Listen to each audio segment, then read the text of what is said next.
Kalau musuhnya bapak, sama-sama juga kebalik. Ntar musuhnya denger paha, denger dong mas saya. Enggak lah, kita sirep. Kan ada ilmu sirep. Di RD itu ada ilmu sirep, ada ilmu kalang. Jadi kalau bapak dan ibu masuk, gak bakal kelihatan. Kedua, bisa gak bapak dan ibu bantu saya mulai hari ini nanti pulang, ditanamkan pondasi. Tahu gak pondasi? Sebelum bangun rumah ada pondasi kan? Nah, kalau kita namanya keyakinan, sugesti, kekuatan yang paling dasar. Apa tuh? Saya baca ya. Nabi Musa tidak pernah tahu jika laut yang menghalanginya akan terbelah. Jadi Nabi Musa nggak tahu tuh kalau lautnya itu bisa kebelah, dia nggak tahu. Ia hanya tahu bahwa Allah pasti menolongnya. Jadi dia taunya hanya Allah, Allah, Allah, Allah. Dia lari aja sama bawa tongkatnya. Dia nggak tahu tuh kalau lautnya kebelah. Begitu juga saat ini. Sekarang kita deh. Cukuplah kamu yakin bahwa Allah akan menolongmu tanpa perlu kamu pikirkan bagaimana caranya. Nah, kita tuh suka mikir bagaimana caranya. Aduh, besok hari Senin jatuh tempo. Kan Senin. Sekarang baru hari Kamis. Jangan pengen tahu dong. Pak Haji, besok hari Senin jatuh tempo.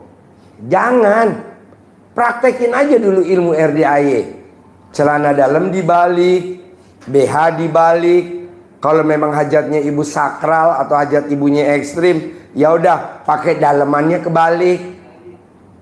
Pakai blazing kebalik. Kalau aku suka pakai Pampers dibalik gak? Ya janganlah. Masa Pampers dibalik, nanti nggak nyerep, malah berantakan, ya.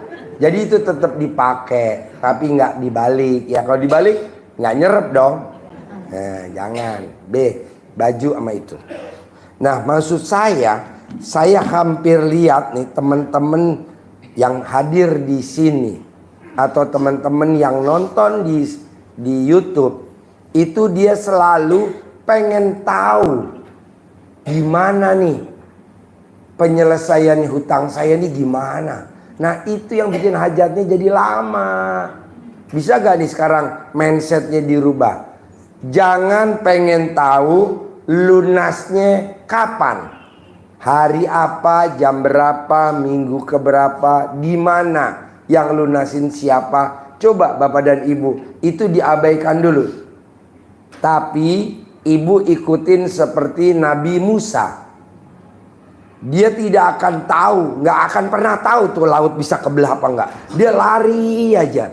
Artinya apa kalau kita berbuat. Apa tuh? Sedekah, bukan jalan.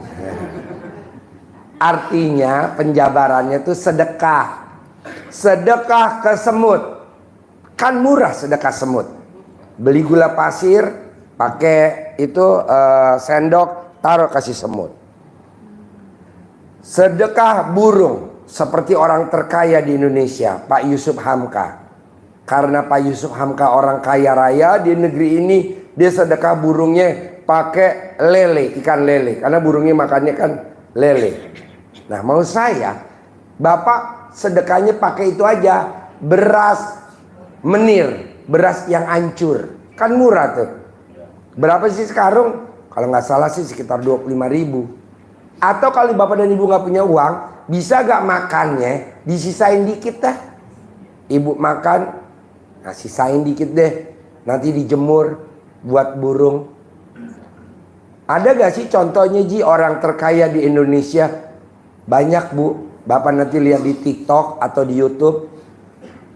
Ada nenek-nenek pedagang lupis, pedagang candil, pedagang apa tuh? Kalau dia habis jualin, itu gulanya dikasih ke yang makan, terus dia satu kali dikecerot di bawah. Cerot. Kenapa nek? Iya, ini saya tanda syukur sama Allah Subhanahu wa ta'ala, kan dagangan saya laku, jadi gulanya saya kasih ke semut, biar nanti semut nyari makannya nggak susah. Nek, udah dilakuin berapa lama nih dek kayak gini nek? Udah 37 tahun yang lalu. Tapi sekarang anak saya kerjanya jadi pemimpin di perusahaan Pertamina. Saya diberangkatin haji umroh sama anak saya. Nah, kan dulu banyak orang yang menghujat. Aliran apa nih Pak Haji? Mau semut dikasih gula. Harusnya mah semut mah disemprot baygon. Janganlah. Nanti kalau disemprot baygon kan jadi semutnya pada mati. Akhirnya yang di dalam lubang semutnya jadi anak yatim. Dan anak yatim doanya manjur. Jadi semut yatim pada berdoa.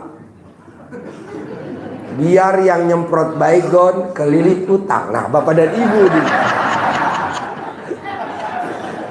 Kayaknya sih ibu-ibu kelilit utang pinjol.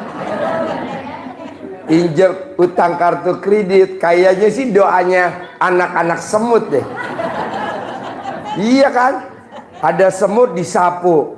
Jadi pada patah kakinya. Kan dia lapor ke saya, foto.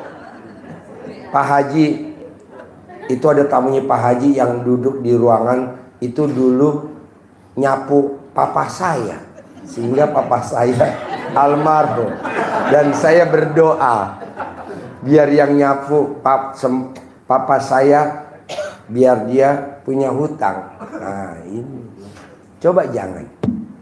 Jadi kalau ada semut, Bu, emang kita mau tuh rumah kita ada semut? Enggak kan? Itu kan udah seizin Allah. Ya udah, ibu giring pakai gula pasir, taruh di situ. Nah, nanti semutnya makan. Nanti kenapa sih Pak Haji mesti gula pasir? Karena biar butir-butiran kecil bisa digotong sama induk semut buat anaknya di dalam lubang. Nah, dulu itu banyak orang yang bilang ini aliran sesat. Orang kok semut dikasih gula. Tapi saya nggak lawan Bu. Ngapain? Nggak level saya. Saya juga nggak kenal dia. Kenapa dia menghujat saya? Orang saya nggak kenal. Iya kan? Tapi kan viral. Tapi nggak masalah. Dijawab sama nenek-nenek yang dagang lupis. Dia ngasih gula. Ceprot. Ceprot. Ceprot. Sekarang kaya raya. Luar biasa. Nah mau saya coba Bapak dan Ibu cari sedekah yang paling murah. Minimal ya nggak pakai biaya deh. Kalau Bapak dan Ibu suka minum teh pakai gula, pakai itulah. Ya. Nah, terakhir. Kalau memang Bapak dan Ibu lagi alot, kok ini project belum selesai, kok suami saya kok pelit bener. Usahain Bapak dan Ibu jangan sampai pelit sama pasangan hidupnya. Minimal kita harus sayang sama istri kita. Biar gimana juga dia bela-belain apa ya namanya, belai Bapak dan Ibu, tangannya juga pegelinu Pak. Kan suami kadang suka dibelai sama istri.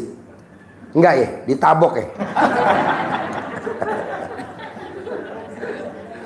Nah, kalau Bapak dan Ibu lagi punya hajat yang alot banget, nawarin project nggak mau, nawarin kontrakan nggak laku-laku, Ibu jual kreditan keliling sampai pegelinu, harganya ditawar. Bisa gak Bapak dan Ibu coba sisihkan duit gede-gedenya 10.000 aja, beli ikan kembung di warteg atau di rumah makan Padang sambil lewat. Kalau Ibu lagi lihat, ih ada kucing, nah coba Ibu mampir, ikan kembung beli dong. Kalau saya duitnya banyak Pak Haji, ada 100.000, 200.000, beliin deh 10. Nah sambil ngasih makan kucing ikan kembung, push. Nah sambil Ibu ngomong sama si kucing, kucing gue lagi punya hajat nih, yang gue hadepin kayaknya kakap nih, aminin dong kucing. Tapi ngomongnya madep tembok begini. Ngerinya kalau enggak nanti di videoin viral, waduh, followernya banyak. Bisa? 3 aja, burung, kucing, semut. kalau memang darurat. Ya kalau bapak dan ibu emang ada waktunya ya bisa kemari. Karena tamu saya yang utangnya 150 miliar lunas tanpa bayar, tanpa nyicil, dan dia ngasih saya mobil Rubicon, dan dia ngasih saya mobil Mercy E250, dan dia ngasih mobil saya Honda Jazz terbaru warna putih. Dia datang kemari, pasti yang dilakukan sebelum ketemu saya, dia pasti ijab sama anak yatim kurung. Adanya di lantai 2. Anak yatim kurung tuh anak yatim yang ditinggal papahnya meninggal, masih dalam perut ibunya. Seperti Nabi Muhammad SAW. Di Indonesia nggak banyak bu yatim kurung. Kita punya ada 87. Ya 87. Nah kedua, ibu paksain tamu saya yang utangnya 200 miliar lunas, yang utangnya 150 miliar lunas. Dia habis dari yatim kurung, di jalan tuh ke sono. Dia ngobrol sama si Bolong. Nah, ibu ngobrolnya sama si Bolong. Bolong, gimana kabarnya Bolong? Ibu tahu gak kenapa namanya Bolong? Itu bukan namanya Bolong. Tapi ibu lihat ke belakang, itu duburnya nggak ada. Ibu lihat aja, oh iya nggak ada. Tapi dia punya kelebihan bu, bisa diajak ngomong. Kan banyak binatang yang bisa diajak ngomong, ya kan? Ini salah satunya. Nah ibu ngomong, Bolong. Saya punya anak, udah nikah 8 tahun, sampai hari ini belum hamil. Bisa hamil kan Bolong? Pasti bisa. Gimana Bolong kalau bisa hamil? Kan dia suka manggut tuh, gitu. Tapi pelan-pelan ngomongnya, santai aja, jangan Bolong. Jangan dikagetin si Bolong, pelan-pelan aja ya, kayak ibu sama anak aja ngobrol. Nanti kalau ibu memang ada rezeki, ibu beliin makanannya Bolong apa, saya nggak tahu, apa pelet, apa wortel atau apa. Pak Haji, aku nggak punya duit, maksud aku nggak bisa makan si Bolong. Bapak dan ibu duduk di bawahnya aja. Kalau Bolong makannya pada jatuh, ibu pungutin, nanti dicuci lagi, kasih makan lagi. Pokoknya gini Pak, tidak ada dalam hal hajat terkabul mengalami kesulitan. Saya nggak setuju. Buat apa? Orang nggak ada yang sulit, gampang kok. Pak Haji, aku pengen ke RDAY, tapi saya nggak punya ongkos. Saya jauh, mau ke sini jauh. Gampang Pak. Bapak berhentiin truk tronton, nanti ngumpet di ban serep. Nanti kan dianterin sampai sini. Nanti pulangnya saya titipin lagi truk tronton lagi yang berikutnya. Pokoknya intinya gini, jangan sampai bapak dan ibu hajatnya lemot, maksain. Mau datang ke RDAY, maksain. Gimana caranya? Maksa. Karena kan pusatnya di sini pusatnya. Nah, datang. Pak Haji, boleh gak kalau aku meraktekin dulu ilmu RDAY, setelah terkabul aku baru datang? Boleh. Apa aja yang mau dipraktekin? Misalkan ibu punya warung, tiap hari orang ngutang mulu warung ibu, sehingga warung ibu barangnya habis, duitnya nggak ngumpul. Nah coba cara dalamnya dibalik, coba BH-nya dibalik, coba pakai ilmunya RDAY, pakai sapu lidi yang nanti pakai gunting, ujungnya lipat, nanti ditaruh di pojok. Nanti nggak ada orang yang datang ngutang. Atau ibu cara dalam ibu taruh di bingkai. Ini kan ada bingkai. Nah di bingkai nih di bingkai ditaruh nih cara dalam ibu. Ya minimal orang datang ke situ, wangi apa nih? Ya. Jadi saya ulangi lagi, bisa gak ibu bantu saya? Gimana caranya? Pokoknya saya maunya ibu harus terkabul. Gak usah lama-lama, kalau bisa besok pagi. Tapi syaratnya cuma satu. Yang ini dipraktekin. Yang tadi saya bacain tuh. Yang tadi saya bacain. Nabi Musa tidak pernah tahu jika laut yang menghalanginya akan terbelah. Gak tahu Nabi Musa. Ia hanya tahu bahwa Allah pasti menolongnya. Begitu juga kita saat ini. Begitu juga kita saat ini. Cukuplah kamu yakin bahwa Allah akan menolongmu, tanpa perlu kamu pikirkan bagaimana caranya. Soalnya sekarang beredar orang nawarin produk perusahaan, alasannya biar utang kita cepat lunas. Kalau kita bisa marketing, kalau kita bisa jualan. Kalau ini kan nggak pakai jualan, cuman pakai apa? Ibadah sama ngucap. Jadi ngucapnya gini, tiap hari. Kan saya bukan kiai, jadi nggak tahu wiritannya apa, bacaannya nggak tahu, takut salah. Nah, mendingan gantinya pakai ini. Pasti Allah nolong saya, pasti Allah nolong saya, pasti Allah nolong saya, pasti. Itu aja yang diucap, gitu. Jadi kita minta pertolongannya hanya sama Allah, sehingga Allahnya besar hati. Pasti Allah nolong saya, pasti Allah nolong saya. Begitu juga Nabi Musa pada saat dikejar-kejar sama siapa? Sama siapa? Ah, dikejar-kejar sama siapa? Berarti bapak dan ibu jadi Firaun. Jadi pada saat dikejar-kejar sama Firaun, dia nggak tahu tuh. Dia hanya cuman batin dalam hati, pasti Allah nolong saya, pasti Allah nolong saya. Nah, Allah diteriakin begitu, Allah maha mendengar. Malaikat itu ada yang neriakin saya, tolong dong, tolong tuh diurusin. Ah, lumayan. Kalau bapak dan ibu dikejar-kejar sama penagih utang, ngomong begitu berani gak? Harus berani. Pasti Allah nolong saya, pasti Allah nolong saya, pasti Allah nolong saya. Nah, nanti debt collector lagi nyebrang kan ngantuk. Alhamdulillah, bener tuh kata Pak Haji. Nah, kalau buat debt collector gimana dong Pak Haji? Sama juga, debt collector ngomongnya begitu juga, pasti Allah nolong saya.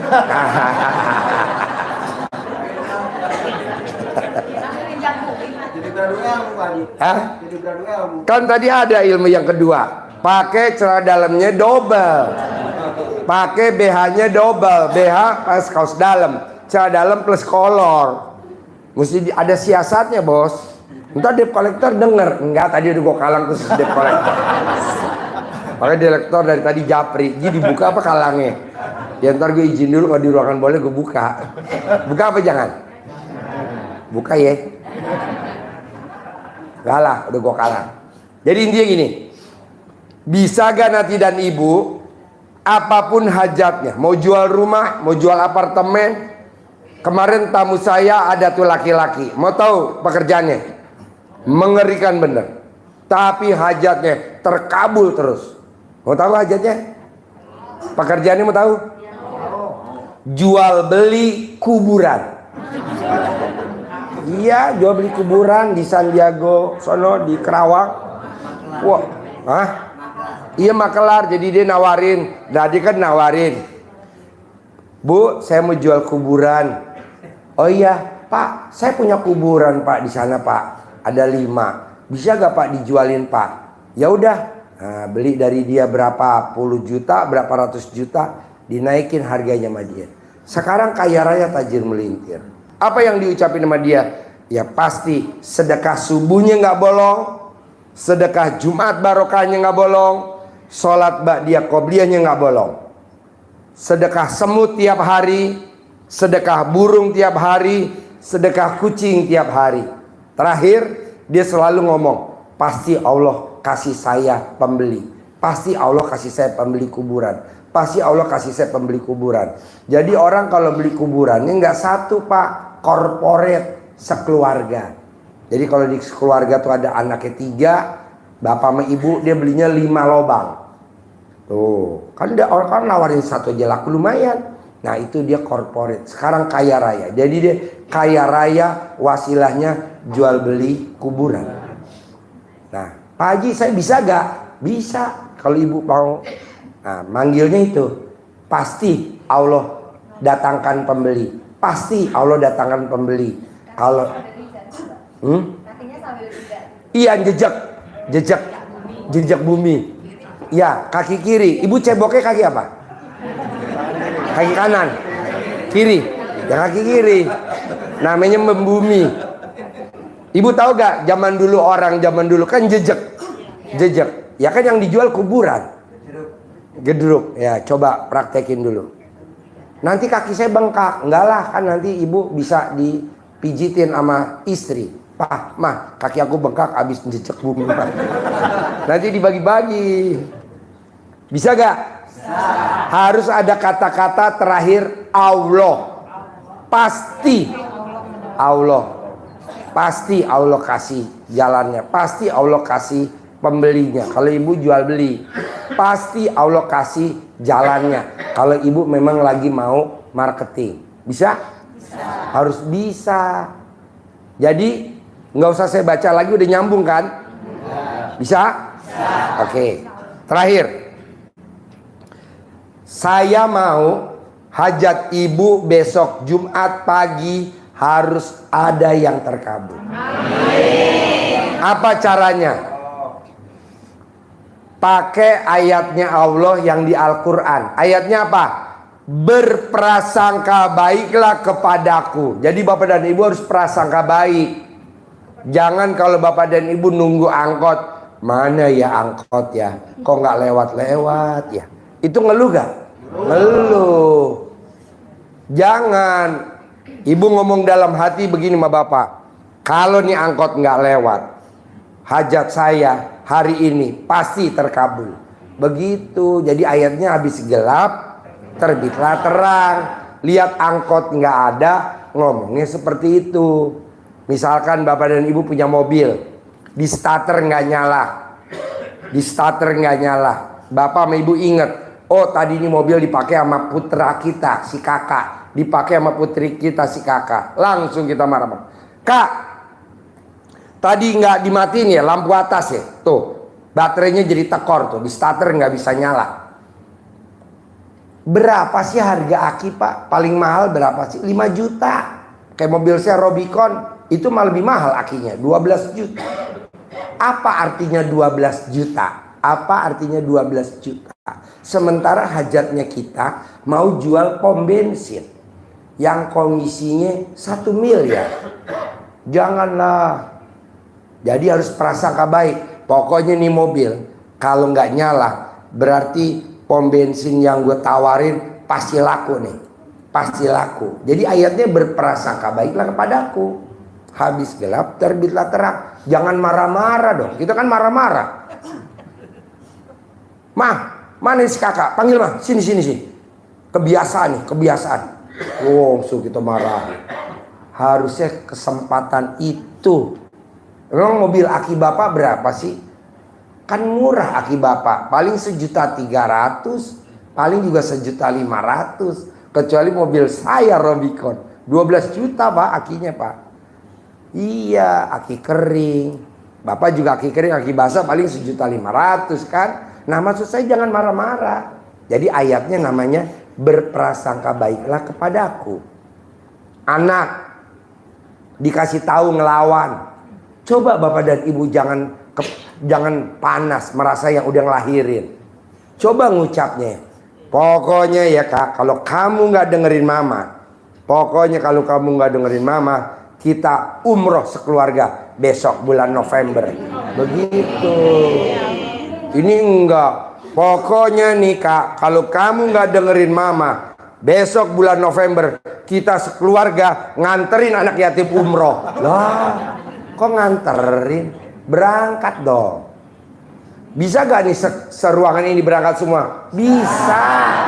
Pasti bisa. Caranya gimana Pak Haji? Ya jadi relawan aja, jadi volunteer, jadi itu apa namanya, yang riadoh yang jagain anak yatim. Begitu. Bayar? Ya gratis lah, maksud bayar. Kan udah kelihatan pada bokeh. Gak mungkin. Gratis lah, gratis. Tinggal bikin paspor bareng-bareng sama anak yatim. Begitu. Berarti aku bisa umroh dong Pak Haji? Bisa. Masa gak bisa? Bisa lah. Yakin? Yakin. Oke.